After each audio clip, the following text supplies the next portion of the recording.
सब रिकवरी तो आ रही है अच्छी, लेकिन होल्ड कितना कर पा रही है ये एक बड़ा सवाल होगा कि इस रिकवरी को कितना होल्ड कर पाए। तो कैसे देख रहे हैं आप इस वक्त के लेवल्स और क्या बड़ी बातें, बड़े एक्शन इस वक्त बाजार में आपको नजर आ रहे हैं? देखिए पूजा, कुछ चीज़ें अच्छी हो रही है, कुछ चीज़ें तो कम अच्छी शुरू से हैं, वो ही है। वो तो आपके सामने है ही है। तो क्या अच्छा हो रहा है वो एक बार समझना चाहिए। पहले ये कि 22,000 के लेवल को होल्ड किया, साइकोलॉजिकल लेवल है, बड़ा लेवल है जिसके नीचे आप गए नहीं हैं। ठीक है, नंबर वन। नंबर टू, मतलब मेरे ख्याल से 17 दिनों तक गिरने के बाद पहली बार दिन के दौरान रिकवरी आई है। नहीं तो आमतौर पर अभी तक क्या हो रहा है कि सुबह सुबह एक आप गैप से खुलते हैं, थोड़ी देर टिकते हैं, 5-15 मिनट, आधा घंटा, अपनी जितनी मर्जी हो इतनी, उसके बाद गिर जाते हैं। ठीक है, आज भी वही हुआ। वो गिरने के बाद वापस आप कभी ऊपर ही नहीं आते। ठीक है, आज पहली बार ऐसा हुआ कि दिन के दौरान एक बार वापस आप हरे निशान में आने की कोशिश करते हुए दिखे, और ये उस दिन हुआ है जिस दिन आपकी एक्सपायरी नहीं है। नहीं तो जनरली एक्सपायरी के दिन थोड़ा बीच में कभी कभार आपको एक शॉर्ट कवरिंग का मौका मिल जाता है, वो एक अलग चीज़ है। बट आज पहली बार ऐसा हुआ है कि 17 दिनों के बाद आपको एक लोअर लेवल से बढ़िया रिकवरी आती हुई दिखी है। अब कुछ लेवल्स की भी बात करने हैं। क्या इंपॉर्टेंट है, पहले क्लोजिंग बेसिस पे आपके लेवल्स आएंगे आपकी स्क्रीन पे। 22,000 के नीचे अगर निफ्टी बंद होता है तो रिस्क थोड़ी नीचे के लिए और खुल जाती है। ठीक है, और अगर 47,850 के नीचे बैंक निफ्टी बंद होता है तो आपके लिए रिस्क और खुल जाती है। ये दो चीज़ ध्यान में रखिए आप सबसे पहले।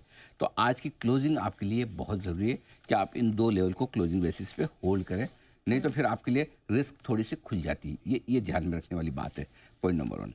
पॉइंट नंबर टू, अब आप रिकवरी होगी तो रिकवरी में कितना ऊपर जा सकते हैं, ये बड़ा सवाल है, राइट। तो रिकवरी में आप मेरे ख्याल से 22,450, 22,625 ये ऊपर की रेंज बनेगी जिसमें आपको रिकवरी में ऊपर की रेंज में जा सकते। लेकिन बंद होने के लिए आपके लिए जरूरी कि 22,450 जो शुक्रवार का हाई है और 48,575 बैंक निफ्टी का शुक्रवार का हाई है, इसके ऊपर आपका बंद होना ज़रूरी है। तो अगर इन दो लेवल के ऊपर आप बंद होते हैं तो आपके लिए ये इंपॉर्टेंट होगा कि आप इसको आगे बढ़ा सकें। तो ये दो चीज़ें ऐसी है जो आपको ध्यान में रखने वाली है। ठीक है, अब ये हो गया। अब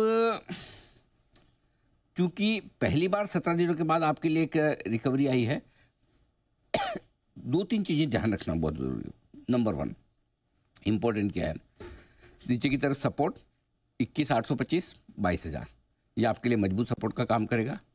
ये रेंज आसानी से नहीं तोड़ेगी। जैसे आपने 22,800 23,000 की रेंज को देखा, वहाँ पे 10-15 दिन बिताए, 2-4 दिन तो कम से कम यहाँ बिताने चाहिए। ज़्यादा बिताए तो और अच्छी बात है, पूरे ही न तोड़े तो और भी ज़्यादा अच्छी बात है, हम अभी उसकी बात नहीं कर रहे हैं। लेकिन ये वो रेंज है जहाँ पर वक्त बिताने की कोशिश करेगा निफ्टी।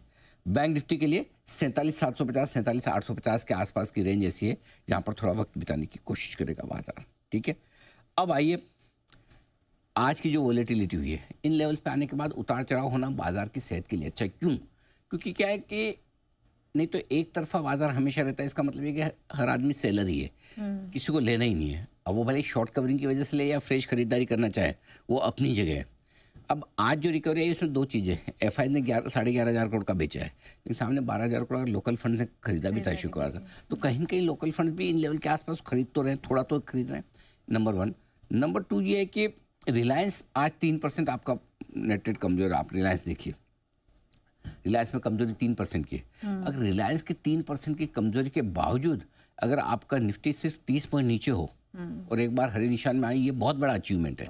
इसका मतलब ये कि इंडेक्स आपका उठने नहीं दिया जा रहा है रिलायंस को पिटा के, मार के, लेकिन बाकी ब्रॉडर मार्केट उतना खराब नहीं हो रहा जितना रोज हो रहा है। आप खुद देखिए, मिड कैप इंडेक्स आज 800-900 पॉइंट की गिरावट के बाद मिड कैप इंडेक्स सिर्फ 75-100 पॉइंट नीचे रह गया। 300-350 पॉइंट की गिरावट के बाद स्मॉल कैप इंडेक्स में 100-125 पॉइंट की कमजोरी रहेगी। तो लोअर लेवल से एक अच्छी रिकवरी इनमें आती हुई दिखी है, ये बढ़िया है। इसलिए आज जो पूजा सबसे इंपॉर्टेंट होगा बाजार बंद होने के बाद, एक चीज वो ये कि आज के डेटा देखने हैं एफआईज के। आज के डेटा कैसे निकल के आते हैं।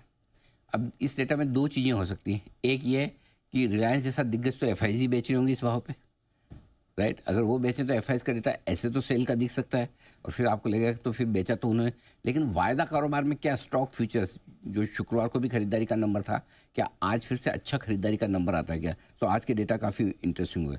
अब रहा सवाल रिकवरी का, तो रिकवरी में एक चीज़ ध्यान में रखिए, हाई बीटा सरकारी कंपनी के शेयर सबसे पहले भागने में आगे रहेंगे, चाहे आप पसंद करें ना करें उसे।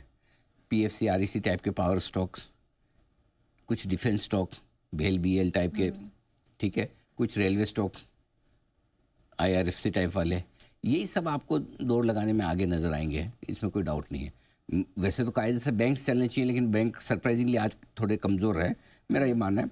अब स्ट्रेटेजी ये है, जो भी ट्रेडर्स हैं, अगर आपकी लॉन्ग पोजीशन फंसी हुई है तो जहाँ भी आपको एक एग्जिट मिले रीजनेबल उछाल में एग्जिट करते रहें, पहले जीरो हों, उसके बाद फ्रेश पोजीशन बनाने की सोचे कि नया क्या होगा। फंसी हुई पोजीशन में प्रॉफिट बनाने के चक्कर में ना पड़े।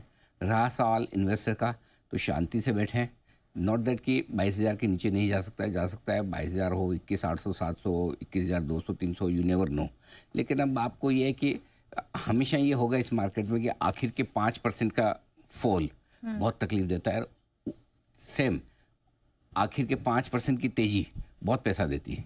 अगर आप 25,000 से 26,000 की निफ्टी आप छोड़ दें तो मैक्सिमम स्टॉक उसी 1000 पॉइंट की रैली में बड़े होते हैं, और आप अर्ली एग्जिट कर ले तो जो तकलीफ होती है वो बहुत ज़्यादा होती है कि मैंने 7 दिन पहले बेच दिया, 10 दिन पहले बेच दिया। सिमिलरली आखिर के 5% का फॉल बहुत तकलीफ वाला। अब मैंने 5 दिन पहले खरीद लिया, 7 दिन पहले खरीद लिया, बाद में खरीदा होता तो बहुत सस्ता मिलता। ये रिग्रेट वाली चीज़ें हैं, रहेगी लाइफ में, कभी ख़त्म नहीं हो सकती।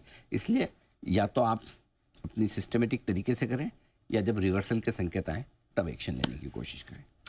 बिल्कुल। तो आज एक लंबे अंतराल के बाद थोड़ी रिकवरी तो आई है, लेकिन ऐसे में स्ट्रैटेजी थोड़ी संभल कर अभी भी बनाने की सलाह लेवल्स आपको बता दिए हैं। चलिए आइए आशीष से पूछते हैं उनकी स्ट्रेटेजी बताएं सर। अनिल जी, मुझे ये लगता है कि अगर थोड़ा सा पुल बैक आना है, देखिए हर बार 23,000 से जब 22,700 800 भी घूमा, वहां पे भी उस लेवल से एक बार 23,100 तक गया, नीचे भी ये इस लेवल पे आया। नहीं जी, थोड़ा बहुत रिवर्सल आ सकता है, पर उस रिवर्सल के लीजिए अगर आप मुझे बोले हम स्टॉक्स बाइंग करने लग जाएं, कंफर्ट मेरे को अभी भी नहीं है। हमने अपने क्लाइंट्स को जी पीछे भी बोला कि जितना पुल बैक आए आप हल्का करने की कोशिश करिए, क्योंकि डाउन साइड ओपन है, अपसाइड कैप्ड है। क्योंकि जो 3 क्वेश्चन है, कितना जाएगा, कहां तक जाएगा नहीं पता, लेकिन क्या जल्दी में ऊपर जाएगा, ऊपर जाने का कोई ऐसे आसार दिखते नहीं है। वो लंबे टाइम के बाद की बात तो अनिल जी है, लेकिन तो अभी नहीं। अभी ट्रेडिंग करनी है अनिल जी, कुछ तो करना है। तो ये 35-36 रुपए का अनिल जी स्प्रेड है। मुझे लगता है 21,000 सॉरी अनिल जी 22-21 पे कंफ्यूजन हो रही है, 22,300 तक एक पुल बैक आ सकता है, जो कि अनिल जी 35 रुपए हमारे को 70, 80, 100 रुपए दे सकते हैं, जो कि पिछले स्प्रेड्स में भी अनिल जी बियर स्प्रेड में भी हुआ, बुल स्प्रेड में भी हुआ। बस वही अनिल जी इस तरह की ट्रेडिंग पोजीशन ढूंढ रहे हैं, क्योंकि अदरवाइज मतलब अब एवरेजिंग आउट भी इतना मुश्किल हो गया है। सो एक हिंडाल्को का स्प्रेड चल रहा है अनिल जी, बुल स्प्रेड, उसके लिए कंटिन्यू रहना है, और एक ये बुल स्प्रेड बनाना है Anil ji for pull back. पर पुल बैक से अनिल जी मैं कोई तेजी की बहुत राय नहीं दे रहा हूँ। This is purely a trading bet of some reversal में अनिल जी फिर भी निफ्टी और बैंक निफ्टी तो थोड़ा पार्टिसिपेट कर सकते हैं, लेकिन स्टॉक्स तो मतलब कब किसका क्या नंबर लग जाए। आप capital market stocks Anil ji देखिए, कब से हम बात कर रहे हैं, पिछले हफ्ते भी बात की, तो अनिल जी स्टॉक्स का तो ब्रेकडाउन अभी भी चल रहा है। I don't think so market is in A rush. और अनिल जी ये तब हो रहा है जब अभी एक्सपायरी नई स्टार्ट हुई है, पुराना सब कट गया है। तो बाय ऑन डिप्स में अनिल जी अभी भी समझ नहीं आ रही, जबकि वो लास्ट में हम क्या निकल के आएगा नहीं पता। तो ट्रेडिंग बेट के लिए अनिल जी निफ्टी का बुल स्प्रेड। परफेक्ट, बहुत ही बढ़िया। और आपने जो लेवल तय किए ना कि 22,550 के ऊपर ही अनलिमिटेड रिस्क होती है, और वो बहुत बढ़िया लेवल ढूंढना है, क्योंकि एक्चुअली पिछले हफ्ते में जब हम 22,800 का लेवल तोड़ने के बाद 22,500 को तोड़ने के पहले 1, 2, 3 दिन 22,550 एग्जैक्ट वहीं जाकर बंद हुए, 3 दिन तक लगातार वहां बंद हुए। तो इसलिए 22,550 आपका बड़ा क्रूशियल लेवल है, उसके नीचे ही अब ये खराब होना शुरू करेगा, तो ये एक अच्छा संकेत आपके लिए आता है। मार्केट में थोड़ी बहुत रिकवरी हमें देखने को मिली थी निफ्टी और बैंक निफ्टी में। मिड कैप और स्मॉल कैप में भी आज रिकवरी देखने को मिली, जहां पे 1.5% और 2.5% तक गिरा स्मॉल कैप, और मिड कैप अब आधा फीसदी करीब गिरकर कारोबार कर रहे हैं। सर सवाल ये कि यहाँ पे क्या कोई डिफरेंट अप्रोच रहेगी निफ्टी और बैंक निफ्टी से मिड कैप और स्मॉल कैप को लेकर, क्या कर रहे हैं इन्वेस्टर्स? हाँ देखिए, एक दो एग्जांपल दे देता हूँ मैं आपको श्रेया, सिंस आपने पूछा है मिड कैप और स्मॉल कैप पे। एक एग्जांपल देता हूँ मैं आपको इरीडा का स्टॉक देखिए। अब आप इरीडा, मेरे ख्याल से जितने भी IPOs आए थे उसमें जो गवर्नमेंट सेक्टर्स में थे, उसमें एक ऐसा स्टॉक था जो अच्छा स्टॉक अच्छे प्राइस पर आया था। लेकिन उसके बाद उसमें बेतहाशा रैली हुई थी। अब देखिए आप किस तरीके से ये स्टॉक भी गिर गया है, ठीक है। और उसके अलावा एक और एग्जांपल अगर आपको लेना है तो ओला का ले लीजिए। मैं ये स्टॉक्स इसलिए बता रहा हूँ क्योंकि ये वो स्टॉक्स हैं जो अब एकदम जो लास्ट राउंड ऑफ चीखे निकलने वाली सेल ऑफ होता है ना, अब वो वहाँ पर जा रहे हैं ये स्टॉक सारे के सारे, चाहे इरिडा हो चाहे ओला हो।